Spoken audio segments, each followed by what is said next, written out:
Welcome to bringing effective organizations together to promote overall well-being in youth concurrent session. I'm Megan Smith, Director of College and Career Readiness at the Spartanburg Academic Movement. At SAM, I also help direct the Spartanburg Out of School Time Collaborative, which exists to close persistent opportunity gaps by improving, expanding, and sustaining high-quality after-school and summer programs for middle and high school age youth. The Hub City Farmers Market in Spartanburg, South Carolina began a summer internship program to implement farm work on their urban farm and bring other community organizations together through weekly workshops. The Farmers Market is also an involved partner of the Out of School Time Collaborative.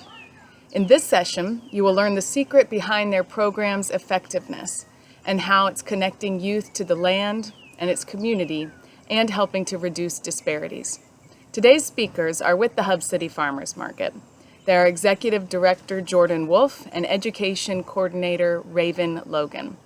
I hope you enjoy learning more about engaging youth, food insecurity, and giving access to healthy choices. Hey guys, my name is Jordan. I'm the Executive Director for Hub City Farmers Market. Hub City Farmers Market, we're a nonprofit in Spartanburg, South Carolina.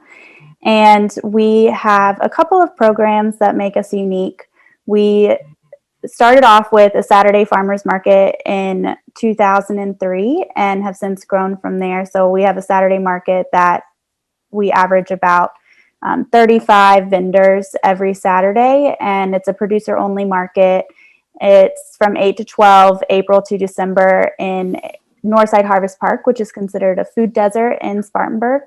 And we have a couple of nutrition incentives at our market. We have a double SNAP, so we can double up to $40 of SNAP EBT, plus the $10 Healthy Bucks. So $40 becomes $90 every week. And we also have a $10 Healthy Hero voucher program if you've been financially vulnerable due to COVID-19 or whatever your financial situation is.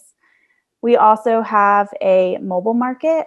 And the mobile market is a truck and trailer that drives around Spartanburg and sells healthy local food from our vendors directly to neighborhoods and businesses and schools. And those two programs work very well together. And they also work well with our urban farm, which is our third and final program. We have a half-acre sustainable teaching farm located where our market is.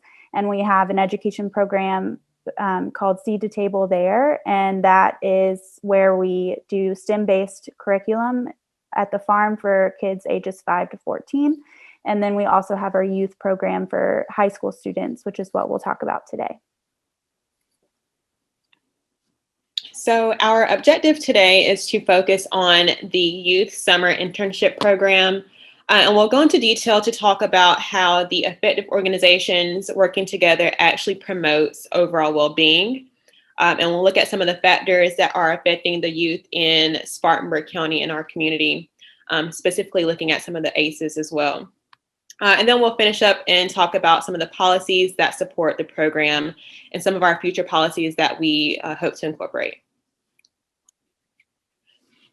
So just an overview of the Youth Summer Internship Program. We actually piloted this program last year. So in the midst of everything going on, we were still able to move forward. And we started out with a small group of high school students. So they're between the ages of 14 and 18. And we also incorporate a college student as the crew leader. So it is a 8-week paid internship program, and it's geared towards teens from diverse backgrounds. And our goal is to build leadership through farm work. And the farm work, as you see here, they're working on the half-acre urban farm. And the goal is for them to learn to grow, harvest, and cultivate crops, as well as participate in weekly workshops with local organizations. So the workshops can focus on health and wellness, financial literacy, diversity and equity, sustainable agriculture, and careers. And so it's all about focusing on preparing them for life after high school. And then each week, we also incorporate a straight talk session on Fridays in which they were sort of creating a safe space. So we did individual one-on-one meetings as well as group meetings. So when we looked at the program, as far as starting this out, we aren't the first ones to do it.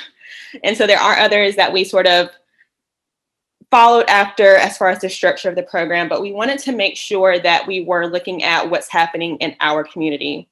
And so at the beginning of last year, a couple of reports that we sort of based some of the information and statistics that we used were the Spartanburg County BMI overview. And that looks at students in grades 1 through 5, as well as the Spartanburg County ACEs data profile. And that was back in 2014 and 16. So a couple of the main points, if you've seen those reports, you know there's a lot of information. So I'll pull just a few of the key points that we used. And we're looking at two main categories here. So one being poor health and food insecurity in Spartanburg County, as well as financial instability. So what we gathered was that 41% of fifth graders were considered overweight or obese. So we're looking at almost half of the fifth graders in Spartanburg County being overweight or obese. 36% of children and teens between ages of 10 and 17 were overweight or obese in a 2017-18 report. And then 61% of adults with poor general health reported ACEs. So we're looking at those adverse childhood experiences that sort of is what we base our selection process on. And so if we move along to the financial instability, we saw that 45% of families make less than $25,000 a year. 67% are unemployed, and 61% only had a high school diploma. And again, this is looking at that ACEs data profile. So looking at this information here, again, focusing on the poor health, the food insecurity, and the financial instability, that is sort of what helped shape the community leaders that we partner with.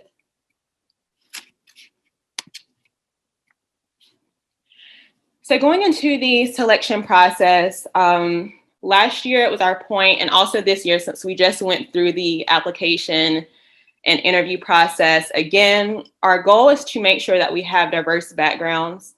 So we want to make sure that, one, we're targeting the community in which we're in, which is the North Side. So we had our North Side partners like Tony Thomas, who works over in NDG, or North Side Development Group. We also reached out to Spartanburg District 7, which is the district in which we are located. And then we did our general outreach via our social media and our website. So when we're going out into the community, our goal is to, one, just spread the word about what we're doing and our intentions, as well as making sure that we're not just targeting one group of people. And so if you look here at the data sheet in the bottom right-hand corner, you'll see that we had people from Bowling Springs apply, from Greenville, rising high school students, as some you see are in middle school even. So it is for students 14 through 18. And we even have Dorman High School there. And so when we're going through that process, we do ask, do you know anyone else who may be applying? Are your friends applying? Because we don't want just a group of friends in the program.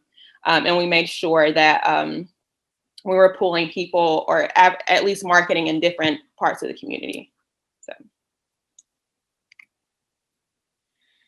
So here you'll see a list of the organizations that we actually worked with. So again, looking at sort of what's happening, looking at the data of what's happening in our community. This is what shaped these organizations that we partner with.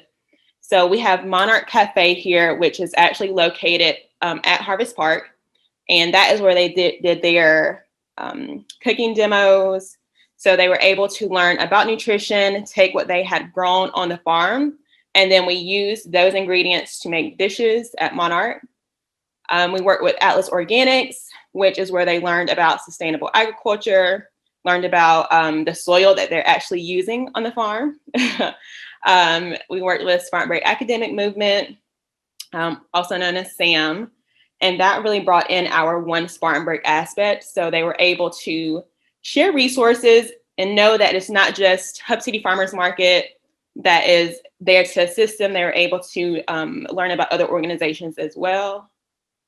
Carolina Foothills Federal Credit Union is where they did their financial literacy workshops. where they have between 6 to 8 sessions, and that focuses on credit, what it takes to buy a home, student loans, because a lot of them are looking to go to college after high school, and even how to open up an account. So a lot of them, this is their first time even having a job. And then we went on into, you see Crunk Cardio here. So they did their fitness for the health and wellness piece. So they took some fitness classes. They had some yoga classes as well.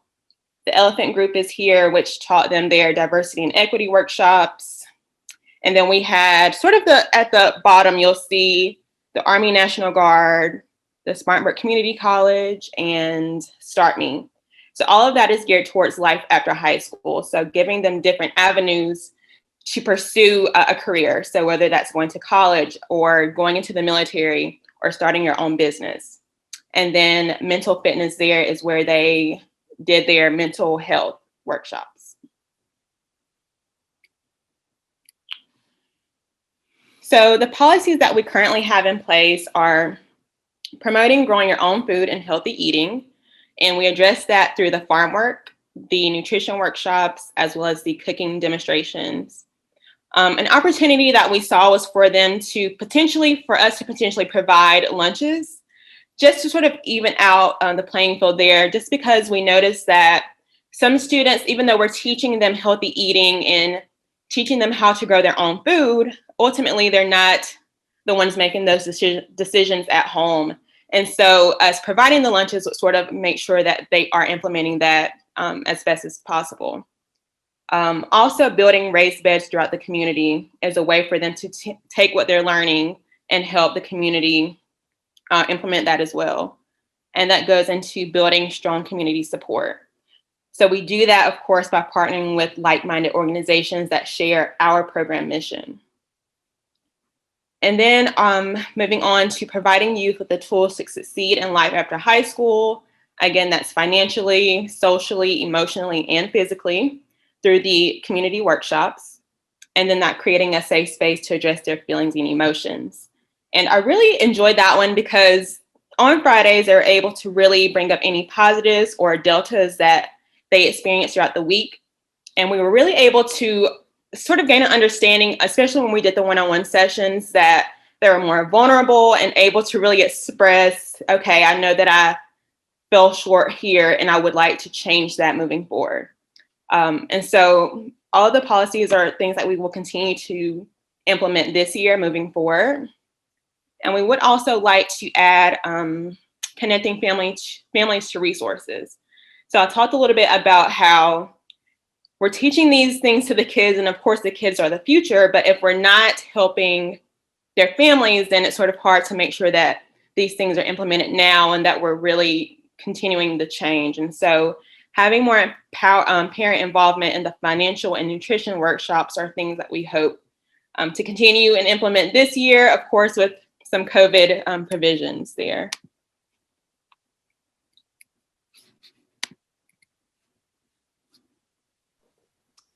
So if anyone is interested in starting a program similar to this at their own organization or in their own town, I am going to talk about the sustainability of the program, why we started it, what the funding looks like, and how we're going to support it in the future. So I am all about transparency. I have learned from the other organizations that we've worked with in the past that it's not a competition for funding, or for youth. We're all here to support each other. And so being 100% open with how all of these programs are created and how they're supported is definitely important, because then we can learn from each other and build together and build a stronger community.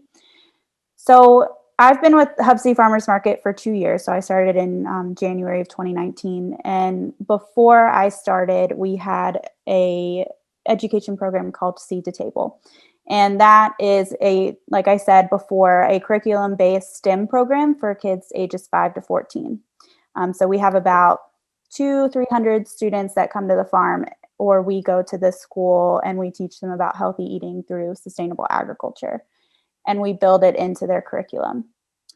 So we started that in 2018, and it had become successful over the years. However, I knew that based off of the school schedule and how they weren't open in the summer, and then learning more about how high school students were really suffering in terms of youth development and opportunities for them when school was not in session, I knew that we had a fantastic opportunity to create a program for high school students that would not only support high school students, but it would also support our farm. So we were struggling with finding enough staff at the farm to continue to grow our produce for the community, but also in having sustainable funding. But also there was just a great opportunity to support the community in this way. So I am close friends with the director of Mill Village Farms in Greenville, South Carolina. I think they have a presentation either later today or tomorrow. And so I would recommend watching that too. But he started a youth farm program in Greenville. And so I worked with him on helping us establish ours. And he shared with me that he modeled his program off of the Food Project, which is an organization in Boston. So I would definitely check them out too. The Food Project, their mission is to create a thoughtful and productive community of youth and adults from diverse backgrounds who work together to build a sustainable food system. Their mission is to create a community that produces healthy food for the residents of the city and the suburbs, provide youth leadership opportunities, and inspire and support others to create change in their own communities. So after learning more about the Food Project in Mill Village, I knew that we had an opportunity to start something great in Spartanburg. And we had done some similar work with high school students in unpaid internships. So I knew that we were able to do it. And so how I was able to get funding for it was I talked with some supporters of the urban farm that we've had, some corporate supporters that we've had for many years. And I told them about the program expansion and what we were wanting to do. And our plan was to have it start in the summer of 2020. And I went to them probably the summer of 2019 to get it started. And they said that they would support it and they would financially give. And so we had a great base amount of about $15,000 to get this program started. And so once I knew that we had the funding, I worked for about 8 months to create the schedules, the process, the community involvement, creating the relationships with the community partners to do the workshops. We were able to hire Raven in May of 2020. And so she was really able to take it to the next step. And we were able to then get the program started. So that was great. Then COVID hit and it did make it a little bit more challenging. We were very lucky to have finished the program in the middle of COVID without any real disaster. And so that was, it was a great advantage on our part. And so we were very grateful for that. And after a successful program in 2020, we realized that we could double what we were doing into 2021. And so in 2020, we started with 4 youth members and 1 crew leader, which is a college student, and they're all paid. So the crew members are paid $1,600 stipends for their 8 weeks, and the crew leaders are paid $3,000 for their 10-week internship. And so we were able to double that. And this year we'll have 8 crew members at $1,600 each, and then 2 crew leaders at $3,000. So if you're wanting to start a similar program and you're interested about the money, our annual budget for this program and for the farm is about $118,000, and that is in a part of our $600,000 annual budget. So we're pretty small, but having taken that risk in 2019 to create this program, and then again in 2020, it was scary. I was very nervous about it, but we were able to take that small bit of funding that we had and then increase it significantly because of that success that we had during that year with the youth. So if anyone is interested in learning more, then I'm happy to share, and you guys can send me an email. So thinking about the program as a whole in terms of writing grants and talking to donors, evaluation is a huge part. So we do have the straight talk where we do have the constructive feedback every week so the youth can talk to each other. But how do you evaluate the program as a whole? And so how does this then factor into our long-term goals too? The success of the program is something that I ask myself every day. Success can mean different things for many different people. For some funders, success means diversity in applicants. It means significant changes in health outcomes and the elimination of the summer shakedown. For the youth, success may mean completion of their first ever internship, the expansion of their social circle, or the addition to their resume for college. For our board, success may mean serving more low-income youth, increasing awareness of the urban farm, or finally having a meaningful story to share with potential donors. But to us, success is all of these things. However, it is much deeper than that. Success to Hub City Farmers Market is increasing community awareness of healthy local food, increasing support of our small business owners and local farmers through our education programs. It is seeing the passion of the community in agriculture shine in our youth crew members' eyes for the first time. And it is having the community interact at our urban farm every day of the year. And it is seeing 100% of our youth complete the internship and realize they have just invested in themselves and they can do more than they ever thought they could because of it. So how does this factor into our long-term goals? We want to grow this program every year. We want to almost double our impact. However, we're limited in what we can grow with the size of our staff and the size of our farm. We only have a half-acre farm, and our thought is every half acre can probably support about 10 people. So if we wanted to do 20 people, we would need to add another half acre. So there's only so much space that you can work with. Some other goals that we have is we want to eventually have an alumni network with the youth that have graduated so we can stay in touch with them and learn about their future successes. So was our 8-week program, even though it's small, did it have an immediate impact on the youth after they graduated high school? Did they achieve their own goals that they set for themselves? We also hope to have youth on an advisory committee with our board so we can increase engagement in our efforts of listening to the youth's needs in relation to our growth, because that's something that we hear all the time is that there's not enough listening to high school students and what their opinion is, because their opinion is definitely valid if we're talking about working with them. And we believe that having the youth involved in our goals is what is going to make us successful for years to come. So we'll continue to work with the Food Project in Mill Village, and we're creating a statewide network for all of the youth development programs that are engaged with urban farming. So we hope to do that monthly. So that will be important for our collaboration and for our goals.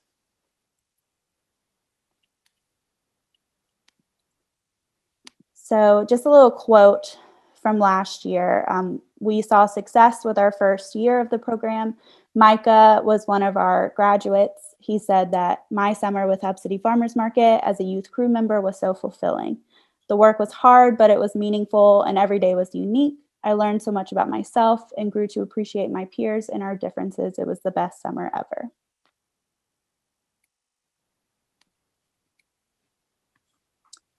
So just a little bit more about long-term goals and sustainability. Eventually, we want to have this in the spring, summer, and fall. And so right now it's just the summer, but we will expand into the fall. So what we'll be doing is building raised beds for people will sign up to have a raised bed built in their backyard. And then we'll have growing kits for them. So that will be a way for us to do this program in the fall. And we already have funding for that. For sustainability of funding, right now we have about 10 grants that support this program and 5 pending. So every year we're going to have to increase the number of grants that support this. Just a little tidbit, grant funders love to support the youth crew members and the materials. And so going to sponsors and individual donors to support the staff and that capacity is very important. And so being very open about what your needs are is what helps you grow. And we hope to cater to youth at different ages. So creating a tiered program is something that we're working on. So having it for 14 and 15-year-olds and then having another program for 16, 17-year-olds. So that way youth can graduate and come back and build on what they've been doing with us every year. And we'll eventually increase capacity and staff to accommodate that growth and our farm, and we'll increase donor engagement. So, but if anyone does have any questions about that or funding, let me know. I'd love to talk with you. I'm very open about doing all of that.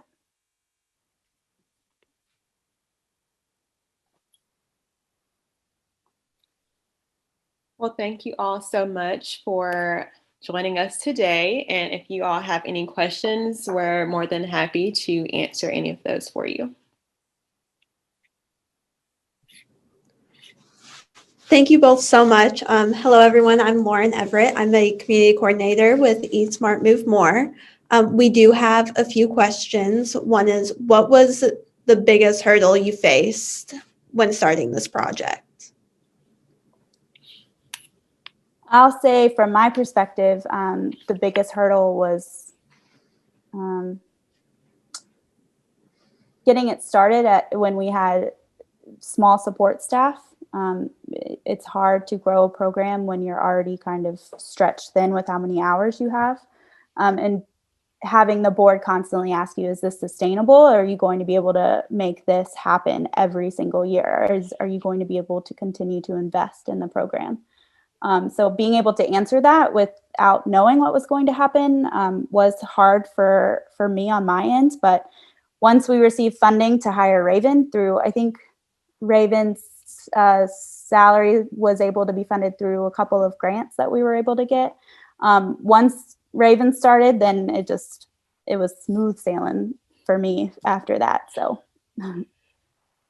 I'll just say, I think the most challenging would probably just be the circumstance of the time that we were in. So just dealing with COVID and dealing with the youth and making sure that we were being safe and following all the protocols that were happening so fast and always changing. So I think that was just wanting to make sure that we were being safe, but also still moving forward. So, but we were able to get it done.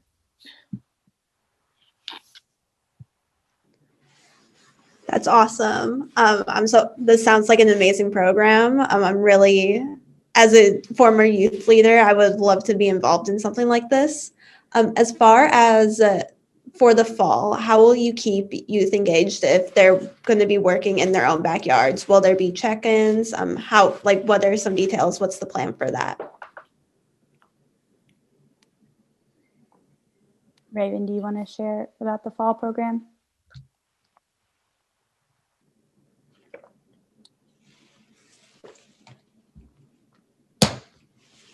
I don't know if she can hear me.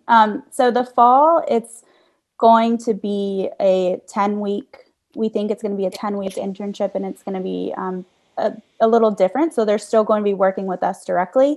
So how it's going to be is on Wednesday afternoons, we'll have the community-led workshops, and that will be in person.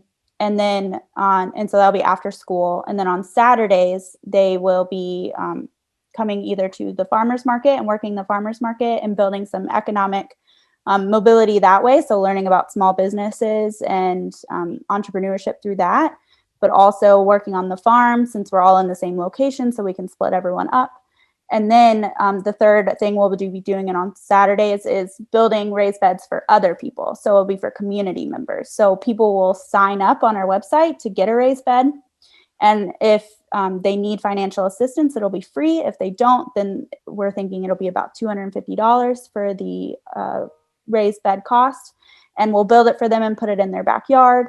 And then we'll give them a grower's guide, access to seeds, and information to come to our farm and our greenhouse to learn from our farmer every year. So that's what we're doing this fall. So there will be continuous engagement in that way.